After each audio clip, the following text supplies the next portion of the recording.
देवगढ़ नाम के गांव में दीनानाथ नाम के एक बुजुर्ग रहा करते थे।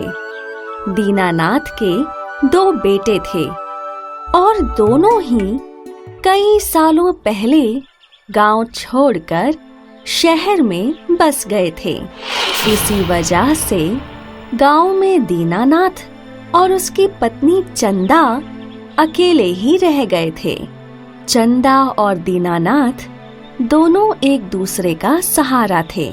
इतने बुढ़ापे के बावजूद चंदा खुद गांव के कुएं से पानी लाने जाया करती थी। अरे ओ अम्मा, अपनी उम्र तो देखो, हमें कह देती हम पानी ले आते। तुम एक दिन ले आओगी, लेकिन तुमसे रोज थोड़े ही बोल सकती हूँ। इससे बेहतर है कि मैं अपना काम खुद ही कर लूं। अम्मा, आप रोज भी बोलेंगी तो हम रोज आपके घर पानी पहुंचाएंगे।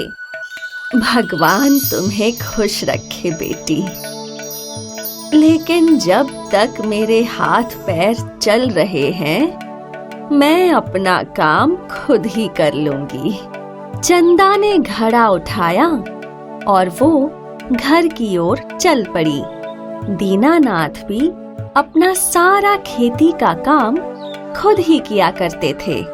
कई वर्ष बीत गए और अब चंदा ठीक से चल नहीं पा रही थी।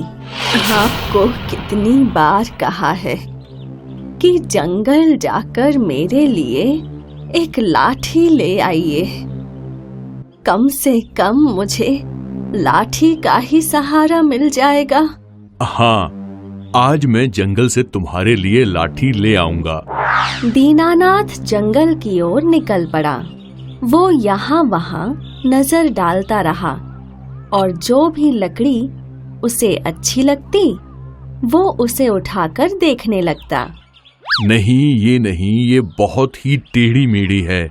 अब दीनानाथ जंगल में ऐसी जगह पहुंच गया था जहां वो पहले कभी नहीं गया था। ये कौन सी जगह है? मैं तो यहाँ कभी नहीं आया। वाह, यहाँ तो अद्भुत फूल भी हैं। दीनानाथ उस वातावरण का आनंद ले ही रहा था कि उसकी नजर एक लकड़ी पर पड़ी और उसने वो उठा ली। अरे वाह, ये तो एकदम बढ़िया है। चलो, चंदा का काम हो गया। दीनानाथ लाठी के साथ घर लौटने लगा। घर पहुंचकर दीनानाथ ने वो लाठी चंदा को दी। चंदा ने वो लाठी की जांच करना शुरू किया। जब चंदा ने लाठी जमीन पर 3 बार पटकी तो वो लाठी अपने आप हवा में उड़ने लगी। ये क्या है? मुझे नहीं पता। तभी लाठी में से एक जादुई जीव बाहर आया। मैं इस जादुई लाठी का गुलाम हूँ। आप जब भी इस लाठी को 3 बार पटकेंगे, मैं हाजिर हो जाऊंगा और आपकी हर आज्ञा पूरी करूंगा। अरे वाह, तो एक काम करो, जाओ जाकर 2 घड़े पानी ले आओ। जादुई जीव गायब हुआ और कुछ ही पलों में वो 2 घड़े पानी के साथ लौट आया। अद्भुत! अब एक काम करो, मेरा आंगन साफ कर दो। और चुटकी में सारा आंगन साफ हो गया। जादुई लाठी का जीव उनकी हर आज्ञा माना करता था। अब दीनानाथ और चंदा का जीवन पहले से ज्यादा आसान था, क्योंकि अब उनके पास एक सहायक था। उन्हें जो भी चाहिए होता वो उससे मांग लेते। अब उनके घर में अच्छे अच्छे पकवान, अच्छी अच्छी चीजें थी।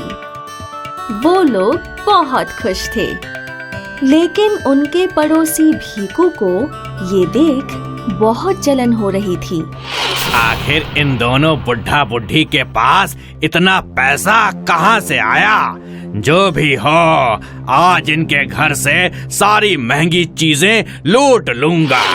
आधी रात होते ही भीकू दीनानाथ के घर में घुस आया। उसने सारी महंगी चीजें बटोरना शुरू किया, लेकिन तभी चंदा को भीकू की आहट सुनाई दी। वो चौकन्नी हो गई और उसने अपनी लाठी 3 बार पटकी और जादुई जीव बाहर आया। इस चोर को सबक सिखाओ। तभी चंदा के हाथों की लाठी हवा में उड़ने लगी और वो चोर पर बरस पड़ी। बचाओ बचाओ, बचाओ मुझे, बचाओ। लाठी बिना रुके भीकू की पिटाई करती रही और आधी रात को भीकू गांव में दौड़ने लगा और लाठी उसका पीछा करने लगी। बचाओ मुझे, कोई तो इस लाठी से बचाओ। और वहाँ दीनानाथ और चंदा मुस्कुरा रहे थे। इसलिए कहते हैं, जिनका कोई नहीं होता उनका भगवान होता है। और ये जादुई लाठी दीनानाथ और चंदा के लिए भगवान का वरदान ही साबित हुई।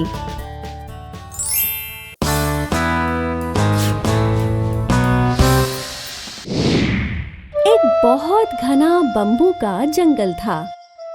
इस जंगल से गिरधर और उसका बेटा रंजीत दोनों बम्बू काट कर उन्हें बाजार में बेचा करते।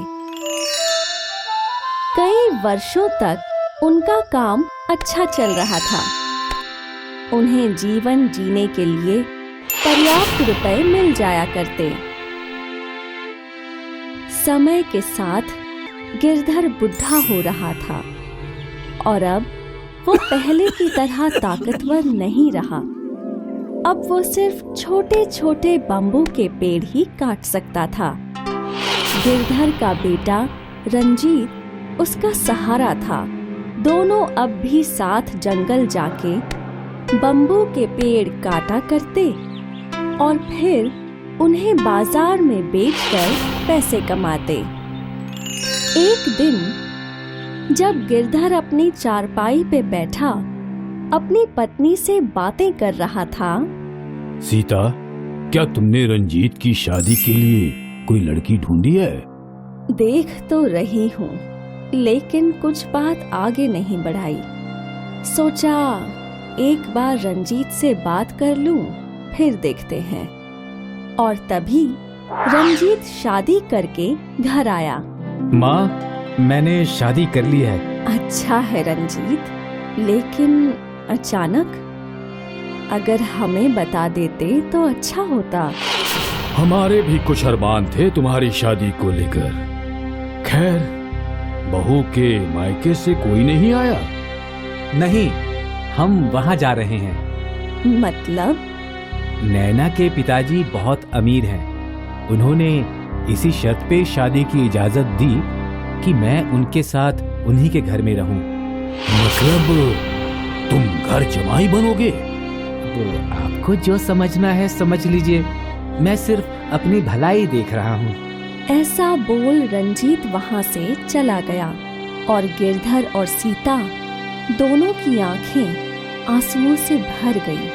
बेटे के जाने का दुख तो था, लेकिन गिरधर और सीता ने हार नहीं मानी। अगले दिन गिरधर अकेले बम्बू के जंगल में गया। उसने छोटे छोटे बम्बू काटे और फिर उन्हें अकेले बाजार में बेचने चला गया। छोटे बम्बू से गिरधर को कम रुपए मिले।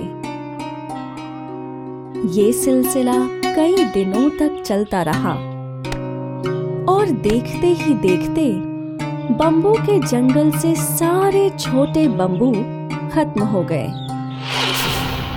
गिरधर ने बड़े बम्बू काटने की कोशिश की, पर कोई फायदा नहीं था। उसमें इतनी शक्ति थी ही नहीं कि वो बड़े बम्बू काट सके। गिरधर निराश होकर घर आया और उसने सीता को ये बताया। अगले दिन गिरधर वापस जंगल गया और फिर कोशिश की, लेकिन गिरधर एक भी बाम्बू काट ना पाया। सीता, अब हम क्या कर सकते हैं? मैं तो एक भी बम्बू काट नहीं पा रहा हूँ। कई दिनों से हम लोगों ने भरपेट खाना भी नहीं खाया। अगर भगवान की यही मर्जी है तो यही सही, इसमें हम क्या करें। बस इतनी इच्छा है कि भूख से तड़प तड़प के मरने से अच्छा हमें जंगल का भूत खा ले। जंगल का भूत? रात को जब सीता सो रही थी, गिरधर उठा और जंगल की ओर निकल पड़ा। वो जंगल पहुंचा और चिल्लाने लगा, हे जंगल के भूत, अगर तुम सच में हो तो आओ, मुझे अपना भोजन बना लो। लगता है तुम पागल हो गए हो, जो खुद मेरा भोजन बनने यहाँ चले आए। मैं पागल नहीं, बल्कि हालात का मारा हूँ। ऐसा क्या हुआ तुम्हारे साथ? गिरधर ने अपनी कहानी भूत को बताई। बहुत बुरा हुआ तुम्हारे साथ, लेकिन आज के बाद तुम हमेशा खुश रहोगे। ये लो, ये जादुई हंसिया, ये मेरी तरफ से तुम्हारे लिए तोहफा है। ये एक जादुई हंसिया है। इस हंसिये से तुम जिस भी बम्बू के पेड़ को छुओगे वो अपने आप कट जाएगा। ऐसा बोल वो भूत वहां से गायब हो गया। अगले दिन गिरधर जादुई हंसिया लेकर बाम्बू के जंगल पहुंचा और जैसे ही गिरधर ने जादुई हंसिये से बाम्बू का पेड़ छुआ, वो अपने आप कटकर जमीन पर गिर गया। गिरधर बहुत खुश हो गया। गिरधर उस बाम्बू के पेड़ को बाजार ले आया और एक बार फिर उसे अच्छे रुपए मिले। एक बार फिर बुढ़े गिरधर और सीता का जीवन सुखमय हो गया और इसका कारण था भूत का तोहफा, जादुई हंसिया।